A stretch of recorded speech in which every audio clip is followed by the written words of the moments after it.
DPS থাকতে পারে, FDR থাকতে পারে, সঞ্চয়পত্র থাকতে পারে। এখানে ইন ডিটেলস কিন্তু এখানে আপনাকে দেখাতে হবে। এখানে যদি আপনার সঞ্চয়পত্র বা আপনার যদি ডিপিএস থাকে, আপনার এখানে রিবেট যে অপশন রয়েছে সেখানে সিলেক্ট করে, ফার্স্টেই যে রিবেট অপশন রয়েছে সেখানে সিলেক্ট করে আপনার রিবেট সেকশনে এসে আপনার কিন্তু এই ডিপিএস সঞ্চয়পত্র এগুলো কিন্তু আপনি দেখাতে পারেন। ঠিক আছে। তো আমরা নেক্সট আরেকটা বিষয় আলোচনা করবো যে লোনটা।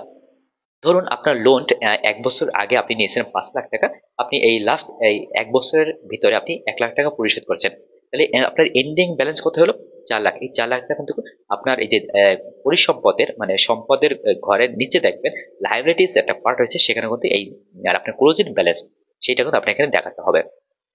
সো আপনার যদি আর প্রভিডেন্ট যদি ফান্ড থাকে, প্রভিডেন্ট ফান্ড আপনার এন্ডিং মানে জুন 30-এর টোটাল ক্লোজিং ব্যালেন্স কত ছিল সেটা কিন্তু আপনার এখানে দেখাতে হবে। Okay? এরপরও যদি আমি আপনাদের বলে রাখি, আপনার যদি কোনো প্রকার যদি কোনো কোশ্চেন থাকে আমার এই ভিডিওর বক্সে আপনার কমেন্ট করুন।